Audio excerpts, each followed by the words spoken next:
दादागिरी चालली आहे बघा. असं पकडण्यात आलंय जे विद्यार्थ्यांचा प्रोटेस्ट करतो. एक आदिवासी विद्यार्थ्यांवर इथं अन्याय होता, असे पोलीस व प्रशासन अशा रीतीने जे विद्यार्थी प्रोटेस्ट करतात त्यांना न्याय न देता जे गुन्हेगार नाही त्यांना उचलून टाकण्याचा प्रयत्न करतात. एमकेडी कॉलेजमधील विद्यार्थ्यांच्या कथित आर्थिक लुटीचा मुद्दा तापला. पोलिसांकडून दडपशाहीचा आरोप, न्याय न मिळाल्यास हायकोर्टात जाण्याचा इशारा.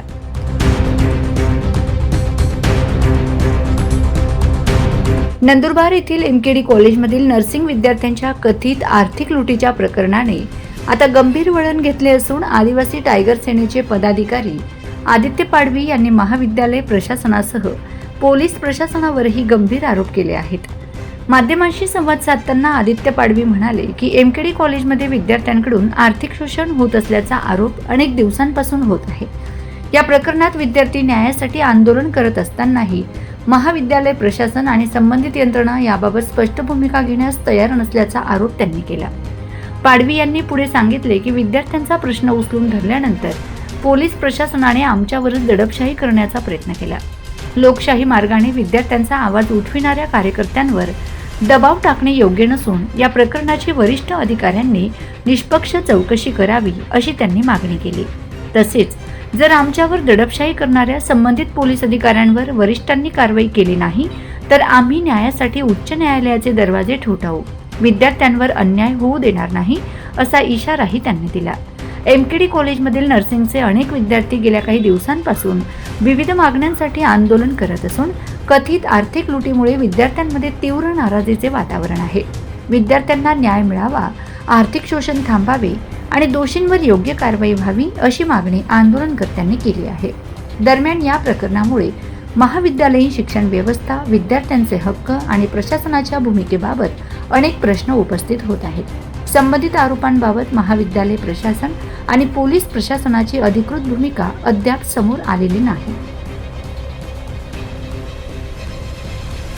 बघा, आज सकाळपासून विद्यार्थी आलेले आहेत. एवढा आता रात्रीचे 10 वाजले, पाऊस चालू आहे तरी विद्यार्थी इथे बसलेले, तरी अजूनही एकही प्रॉब्लेम सोडवलेला नाहीये. विद्यार्थी असेच बसतील का रात्रभर? प्रशासन अजूनपर्यंत काहीच ठाम उत्तर दिलेलं नाहीये. वरून प्रशासन जरी समोर आले तरी विद्यार्थ्यांना योग्य तो प्रतिसाद मिळाला नाहीये. आता जोपर्यंत विद्यार्थ्यांना काही योग्य प्रतिसाद मिळत नाही तोपर्यंत आम्ही इथून हलणार नाही ना. प्राचार्य आणि प्राचार्य इथं कॉलेजमध्ये असूनही समोर येत नाही विद्यार्थ्यांना. का येत नाहीये? आहेत ना सर्व प्राचार्य इथं, सर्व प्रशासन असूनही योग्य तो निर्णय मिळत नाही. मग आम्ही काय? दादा, आज तो योगेश लोंढे नाही का, लोखंडे कोण आहे तो जबरदस्ती पकडतोय मला. त्याची युनिफॉर्म पण नाही, जबरदस्ती. नाही मी बसणार नाही साहेब. मी काय गुन्हा केला साहेब? नाही. हे बघा सर, मी व्हिडिओ काढतोय. नाही मी सर मी रीत सर याला तयार आहे सर. हे बघा, असं प्रेशर का टाकताय विद्यार्थ्यांना? तुम्ही असं प्रेशर टाकताय? नाही साहेब, मी ऐकून घ्या साहेब, माझी गोष्ट बी ऐकून घ्या. मी रीत सर याला तयार आहे सर. मी रीत सर याला तयार आहे, पण मला पहिले मला काय गॅरंटी तुम्ही तर मला कुठे घेऊन चालले? नाही मी काय बी कोणाला बी भेटेल. मी पहिले मला मॅडमांशी चर्चा करून द्या. उभे भाई, 1 मिनिट उभे रे. 1 मिनिट. विद्यार्थ्यांचा आवाज म्हणजे भाग आहे का सर? हा सर, मी याला हे बघा जबरदस्ती उचलून उभे रे बाबा. विद्यार्थी खतरापर आवाज उठावता तर मग तुम्ही नाही सर. हे बघा, लिगली जे काय असेल ते मी तयार आहे. बरोबर आहे की नाही? हे लिगली नाही सर. असं लिगल? हे लिगली सर. माझ्यावर एवढं जबरदस्ती कॅमेरे आहे सर इथं सगळे. नाही, माझी गोष्ट ऐका ना साहेब. मला मॅडमाची चर्चा करून घेऊ द्या. मी फोनवर बोलतो. मॅडम इथं फोनवर बोलत असेल तर मी याला तयार आहे. नाही पहिले फोनवर बोलेल मॅडमची, तेव्हाच मी एसपी ऑफिसला. काय गॅरंटी तुम्ही इथं एसपी ऑफिसला घेऊन जाते मला? नाही आताच माझ्यावर एवढा दडपण करण्याचा प्रयत्न करताय पोलीस प्रशासन. बघा, आपण बघू शकतात, हे सर आहे. विद्यार्थ्यांसाठी काय आवाज उठवणार नाही का? तुम्ही चोरी केली असेल तर परत करा ना विद्यार्थ्यांचे पैसे. हे बघा, हे सर आहे.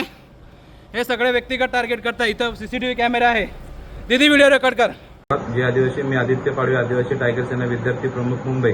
जी सदर घटना घडलेली आहे तिथं मला विद्यार्थ्यांनी संपर्क केला की आदिवासी टायगर सेनामार्फत आपण मॅनेजमेंटमध्ये विचारपूस करण्यात आली की जे सदर प्रकरण घडलं आहे याच्यामध्ये विद्यार्थ्यांची आर्थिक लूट करण्यात आली आहे. जसं की डोनेशन विद्यार्थ्यांकडनं मुलींकडनं 50,000 रुपये तर मुलांकडनं 1,00,000 रुपये. तर आम्ही हा प्रश्न मॅनेजमेंटला विचारला की तुम्ही सदर प्रकरण हे विद्यार्थ्यांकडनं एवढं कुठं पैसे लुटलेले आहे तुम्ही किंवा सदर पैसे कुठे गेले. तर मॅनेजमेंटचं उडवाउडवी उत्तर भेटलं आम्हाला. सदर 3 तारखेला विद्यार्थ्यांचं आंदोलन चालू होतं एमकेडी कॉलेज कॅम्पसमध्ये. त्या ठिकाणी आम्ही पालक म्हणून उपस्थित होतो. त्या ठिकाणी एका विद्यार्थ्याची प्रकृती घालवली आणि तिला मी बिरसा मुंडा मेडिकल कॉलेज म्हणजे जिल्हा रुग्णालय येथे घेऊन गेलो. त्या ठिकाणी जे पोलीस प्रशासनाचे 2 व्यक्ती आले आणि त्यांनी मला अटक करण्याचा प्रयत्न केला. जसं गुंड प्रवृत्तीचा माणूस आहे का मी, माझ्यावर कुठली FIR न दाखल असता, मला कुठली नोटीस न बजावता, मला कुठलं म्हणजे जसं हे लोक गुन्हेगार असतात अशा प्रवृत्तीकडून मला घेऊन जाण्याचा प्रयत्न केला. त्याच्यात माझं फिजिकल असॉल्टही झालंय, मेंटली टॉर्चरही झालंय आणि जी आजूबाजू याच्यात महाराष्ट्रभर माझी जी बदनामी झाली आहे बरोबर, त्या अनुषंगाने आम्ही SP मॅडमांना एक हायकोर्टामार्फत आम्ही एक नोटीस दिलेली आहे की संबंधित अधिकाऱ्यावर आपण 48 तासात गुन्हे दाखल करणार आहेत का. जर 48 तासात गुन्हा दाखल नाही केले तर सदर व्यक्तीवर आम्ही कोर्टामार्फत गुन्हे दाखल करू. जिल्ह्यात जर आदिवासी विद्यार्थ्यांचा आवाज उठवणं हा कायद्याने गुन्हा आहे का. जर संबंधित व्यक्तीवर किंवा संबंधित प्रशासनाचे जे विभाग गुंड प्रवृत्तीच्या व्यक्तीवर जर SP मॅडमांनी गुन्हा दाखल नाही केला तर आम्ही आमच्या पद्धतीने हायकोर्टात आम्ही या संबंधित व्यक्तीवर गुन्हा दाखल करून हायकोर्टाकडे न्याय मागण्याची विनंती करतो. आणि जे काही भारताचे नागरिक आहोत आम्ही, बोलण्याचा अधिकार आहे आणि तर लोकशाहीचा गळा दाबण्याचा प्रयत्न होऊन राहिला आहे. ही आम्ही एक SP मॅडमला नोटीस बजावली आहे. जसे संबंधित व्यक्तीवर आपण गुन्हा दाखल करा आणि अन्यथा 48 तासात आम्ही जी आहे ते कोर्टात गुन्हे दाखल करू.